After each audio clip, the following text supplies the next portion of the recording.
Hey guys, welcome back to my channel. Welcome back to this video in which I hope to give you a comprehensive guide to romance novels. Now, obviously, I have not read all the romance novels out there, far from it actually. I only have a very small selection in here because if you're familiar with the content on my channel, actually romance is not my genre at all.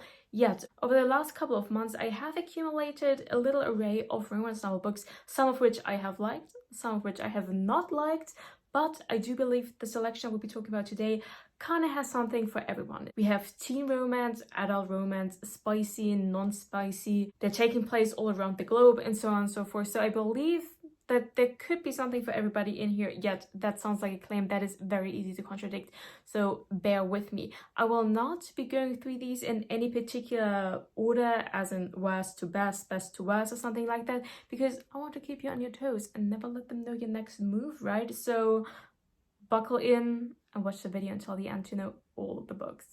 So obviously, as I do not want to start with the best or the worst, let's start somewhere in the middle. So the first romance book I will be talking about is XOXO by Axio. This is a teenage K-pop fanfiction kind of romance book. Teenage it is because both the protagonists are only 17, plus there's literally no spice whatsoever. This is 100% a closed-door, non-spicy romance novel, as I think the height of feelings in here is when they finally share a kiss. Unless, do they even kiss? I don't quite remember. So like, there's literally nothing in this book that you would have to worry about if you're not into that kind of stuff, or if you may be looking to buy a book for a younger loved one of yours. This would be a 100% perfect recommendation, as there's nothing in there that is not PG-13. It is about a girl that moves to Seoul and she's entering this private school of performative arts or something like that, and she meets this guy there, and oop, turns out he's a K-pop famous superstar, but she doesn't listen to K-pop, so she doesn't know that, and they kind of fall in love, but obviously it's complicated, obviously they shouldn't be doing this, blah blah blah. It's a very tame and chill romance. It does take place in Seoul, which is maybe not your everyday setting. Yet again, we do not really see, like, we see more of Seoul on the cover of this book than in the story itself. So I did kind of like pick this book up because I was like, oh yay, it's taking place in South Korea, but then it doesn't really, if you know what I'm saying. Anyway, so we're starting off this list with, as I just said, a very tame teenage PG-13 romance story, very innocent. It has K-pop fanfiction vibes, so I don't think this is like actual fanfiction. I wouldn't know that it is based on a actually existing K-pop band, but because it has this factor of like your average girl that falls in love with a K-pop idol and he falls in love with her as well.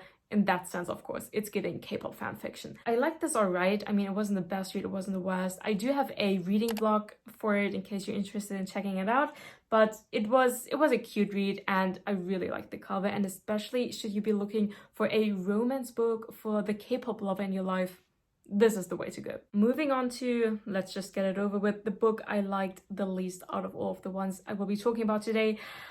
But that's just my personal opinion. This book is actually kind of famous and I don't want to gather any hate, expressing my hate for this book. But okay, the book I'm talking about right now is People We Meet on Vacation by Emily Henry. In my humble opinion, the cover is the best thing about this book, but hey, to each their own.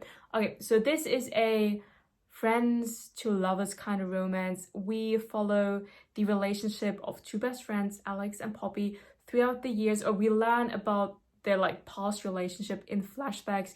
These two go on summer holidays every year, and we learn about each of these holidays they've taken over the past 10 years. We know that in the present moment they are not any longer in contact, and we learn why that is the case.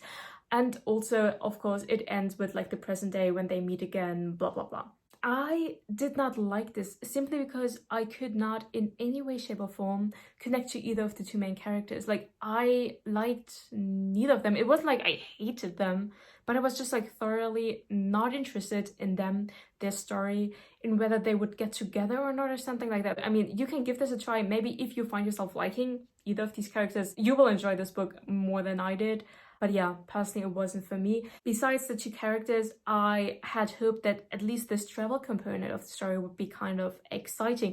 But to be really fair, at least as far as I can remember, though it has been a few months, I don't know, since I read this book, even like those travel stories, though of course, I mean, it's not really about the travel destinations, but we learn about what happened between them wherever they were in the world. But the travel destinations per se were also super boring. I mean, I get it, especially at the beginning of the story, they are only students, they don't have a lot of money, they don't have the budget to go anywhere like far away and super cool and stuff. But still, I think 8 out of the 10 travel destinations they go to are like in America.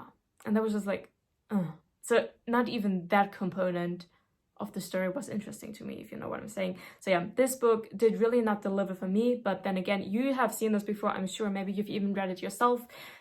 It's completely subjective whether you like these characters and are therefore interested in their story. So I'm not recommending it, so to say, but I'm just being very honest about the fact that personally, I could not connect with these people, but feel free to give it a go. So that's Emily Henry, People We Meet on Vacation, the worst book on my list, like worst, the one I enjoyed the least. Moving on into the middle field again, a book I liked. I will be honest though, it is also kind of, it's kind of weird, it's kind of hard to talk about because the plot, it does sound kind of ridiculous, like when I go through it in my head. The next romance I'm talking about is The Wisteria Society of Lady Scoundrels. Whoa, what a title. Why are there droplets on my book? Anyway, it is a romance novel, but it's a romance novel with a twist. So first of all, this is a historical romance novel as it's taking place in, I'd say roughly like the 19th century, though I don't think we get any specific dates, but it's giving that kind of vibe. But then it's not taking place in real life world 19th century, but there's like a tiny magical twist to the story. Per se, it is like a small thing, but then it is a big thing as it directly influences our main character and all the people around her and all of that. So our main girl and like all the women in her life, this is gonna sound stupid, they're kind of like pirates. And your first question might be, okay, they're pirates, so are they like living on ships? Is this like a seaside story? What is going on? Well, no. In this world, in this version of reality, pirates don't need ships because it is their houses that are their ships, because their houses can fly. Yes, that's the magical realism part of the story. The houses of these pirates can fly. It's not like every house in this world can fly, I believe, but only the houses of these pirate ladies. And they're like kind of badass and they're fighting against some men, because obviously this is like the lady society, so it's women's only, and I think they're fighting against, I don't really remember, though I think the person they're all fighting against is our main character's dad. I could be so mistaken about this though. It's been, again, a couple of months since I read this last. So yeah, in that sense, the setup, it's kind of ridiculous. And that's like, what pirates, what houses, what flying, but that aspect of the story is not that important. What makes this book fun and good to read is that there is like very good banter in it. It is really funny, and she is basically becoming romantically involved with the person she's supposed to be hunting down or whatever. So it's kind of like, I guess, an enemies to lover stories. They have never been like personal enemies, like you did something to me back then and that's why I specifically hate you or something like that. But he's like the criminal she's supposed to be hunting down or something like that, but he's super smooth and good looking and charming, so obviously sparks are flying left and right. Oh, by the way, I did not give the like spice rating for People we Meet on Vacation. So basically, I think there's one sex scene in here towards the end of the book, once I like finally, after 12 years of pining and miscommunication, get together. It was somewhat detailed, but it was also not that long per se. So I mean, the door was definitely kind of open, but especially compared to this one book that I yet have to talk about, I would consider the door to be half open for this one. If for this other book the door is fully open, yet if the door is already fully open for this one, I don't even know with what terms I can describe this other book. So there you go. There is like a sex scene in there, and we do get some details, but it's nothing like extreme or something like that. But yeah, that's for everyone to decide. As for this book, because the majority of this book is kind of like funny and cute, as in like kind of innocent, because like they are having like tea parties and stuff like that, 19th century vibe. we're talking fake Jane Austen Bridgerton vibe, you know? So because it has that vibe for the majority of the book, it actually took me kind of by surprise that, again, towards the end of the book, there also is a sex scene in here, and it got surprisingly steamy. It got surprisingly graphic, so to say, and very explicit. I was like, whoa, I was just like not expecting it from this book. I mean, look at the cover, read the first 3/4 of this book, you would not expect a scene like that to arrive anytime soon. But there you go, there is kind of like a very steamy sex scene in here. So again, the door is open to whichever degree you want. But I think I remembered that the scene in itself was quite short. Not that that makes it better in case you want to completely avoid scenes like that in any way, shape, or form. It doesn't really help you if it's like a longer or a shorter scene, but maybe that kind of gives you a frame of reference. So there is a very saucy moment in here, but it is a relatively short one.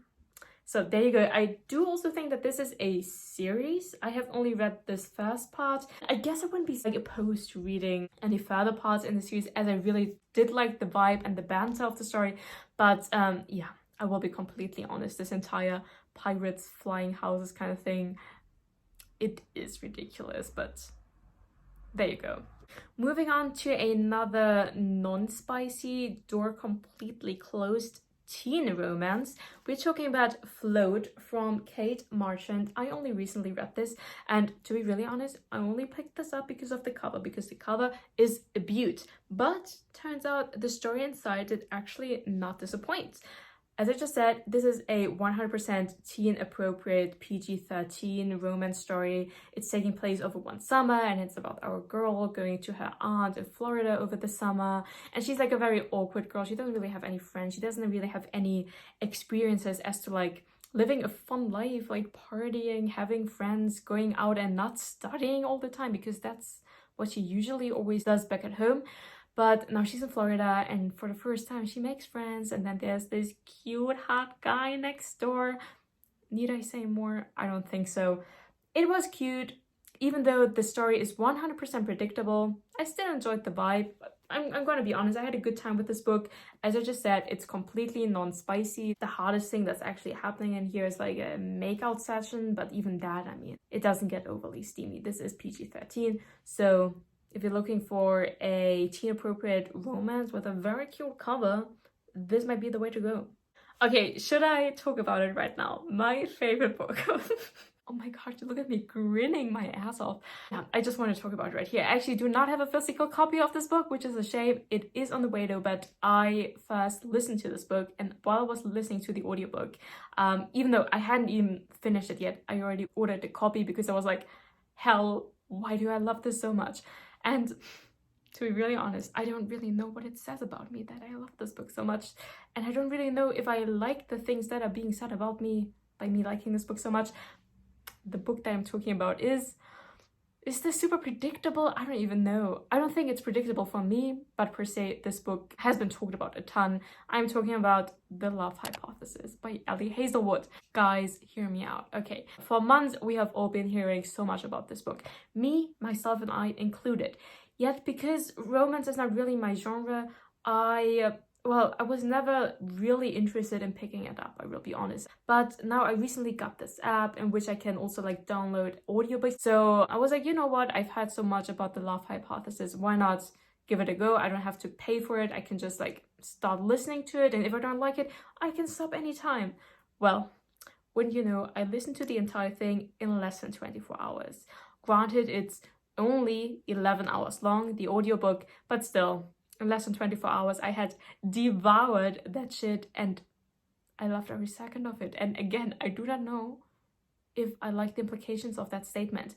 Anyway, the setting of the book is maybe unique in the sense that it is taking place in the STEM biology PhD community. Now, personally, I don't know anything about that community neither in real life nor in like any fictional world. I know that the book Leo, who's actually doing her master's in something in this realm, I think, talked about, like, made a video about this book and also talked about in how far the scenes depicted in this book, so like the conversations about STEM and biology in this book, are realistic or anything like that. And I believe that, kind of like as expected, they were not.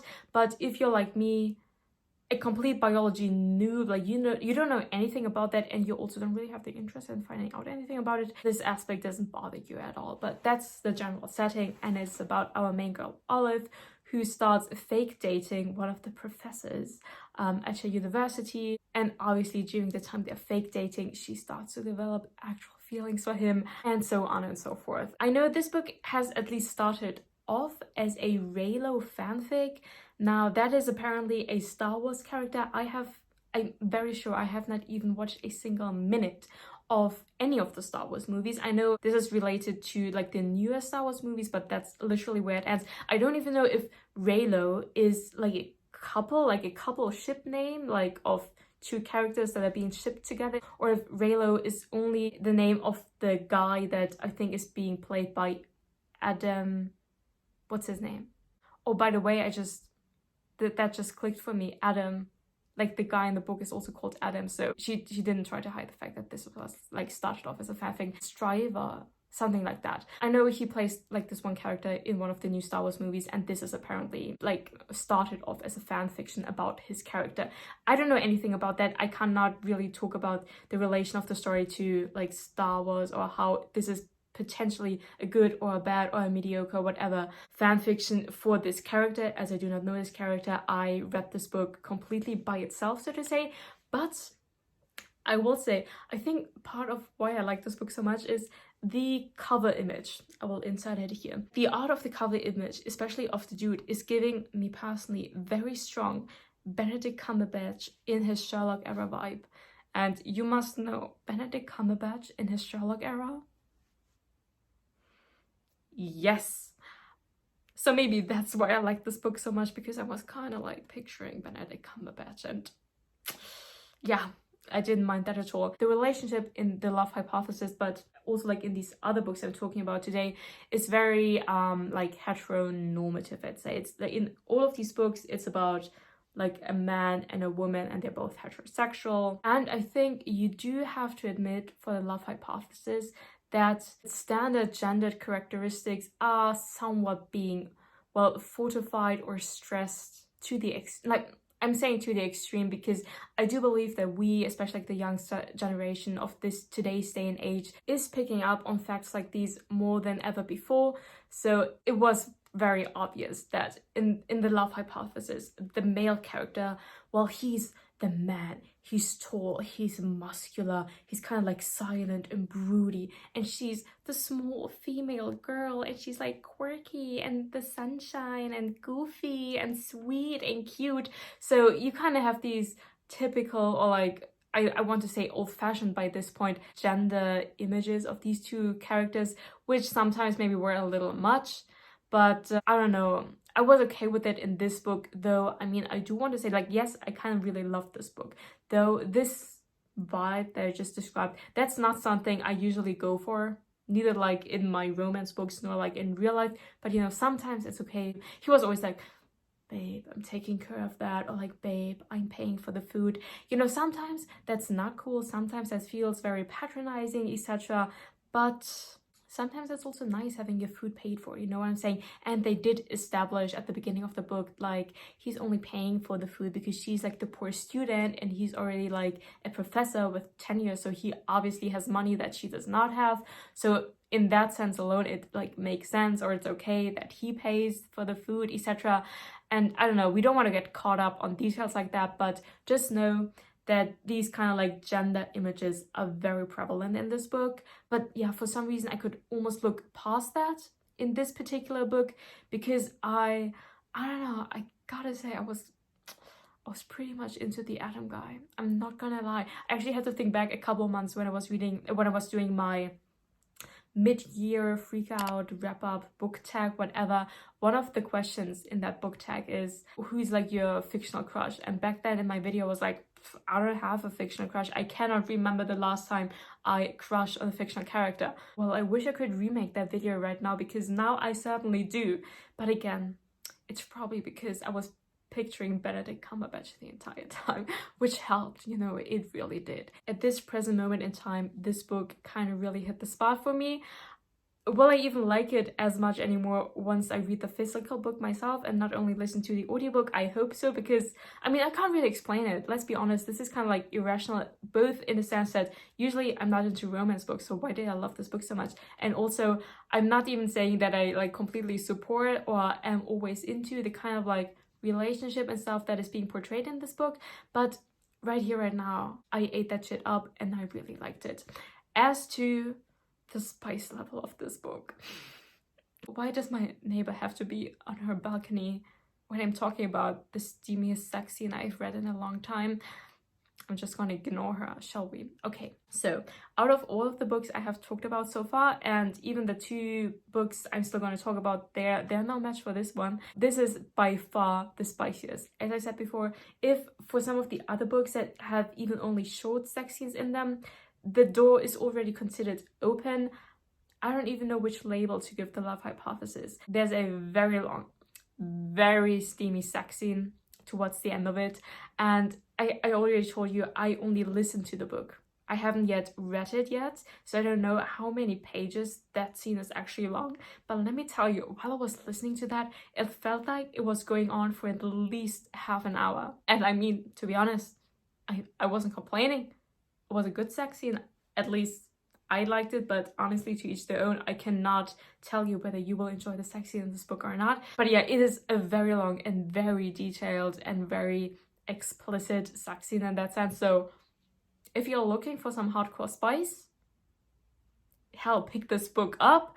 If you're looking for a present for someone whom you might not want to expose to a very steamy sex scene like that, maybe stay clear of this book, or like first give it a read yourself and then judge for yourself. I know there's this one line in the sex scene, kind of like when they're still in the foreplay phase of the entire thing, that everyone is making fun of, and that is at some point he takes her entire boob into his mouth, and it's just like, babes, the physics of that just don't work out. Like, how big is his mouth? How small is her boob? That one sentence, it did not do it for me. It did not do it for anyone, apparently. Truly, that one sentence is pretty ridiculous. Like, how, where, what, and why. Also, it's not even physically possible. And even if it is, I don't think I would like that. And I don't need to read about that in my romance books either, but to each their own, right? Anyway, so that's kind of like a funny, ridiculous thing that's happening in the scene, but everything else felt pretty spot on, to be honest. But I don't know if you're gonna enjoy it as much as I did. Now let's move on from the love hypothesis, because I have 2 more books to talk about. Which one to do first? Okay, let's go for this one. Soulmate by Jen Frederick is another romance book that is taking place in Seoul, South Korea. This, as opposed to XOXO by XCO, is a adult romance though. And while the other book was a K-pop fanfiction and in that sense unique, this one stands out as it... Can you hear the helicopter? This one stands out as it portrays an almost incestuous relationship. Would you guess it by the cover? I doubt you would, though. I mean, incestuous maybe sounds a little harsher, a bit more dramatic than it necessarily is in this book. So basically, this is the second part in a duology. I did not read the first part, and neither do you have to, because reading even like the first few chapters of the book, you know what happened in the first book and you're immediately caught up. And if not, I'm gonna tell you what happens in the first book right now. So our main girl, she was adopted. She grew up in America, and now she's like in her mid to late 20s, and she goes to Korea to connect to her birth parents. She meets her mom there, but turns out her mom, ever since she gave her up for adoption, has married another man. I don't mean to flip you off, so I'm gonna take my pinky. And this man has already brought a son into the relationship. So it's not like her mom's and this man's son, but the man already had a son. So that's why it is the mom's stepson, aka it is our main girl's step sibling. And now apparently the situation is that she and her stepbrother, they meet out and about in Seoul without knowing that they're step siblings. They, well, I guess fall in love, start a relationship, and only then it turns out, oop, we're actually related. But as I just said, not by blood or anything, and they have never met until this point in time. And yet it just... It just sounds so wrong when you say that like step siblings are dating. It's not a good look, let's face it. So that's basically kind of like what this second book is about. They, against all odds, against what their mother, society, friends, family, everyone is telling them, they are not breaking up, they're staying together. But of course that decision has repercussions, and that's kind of like what they're dealing with. That sounds very serious and like a very heavy topic. But I mean, look at the cover. This is a cutesy, frilly little romance. I mean, of course, there are like some uncomfortable moments when they're being confronted by some people. They're like, what the fuck? Why are you two dating? Aren't you two siblings? It's about them working it out, being strong and staying together and stuff like that.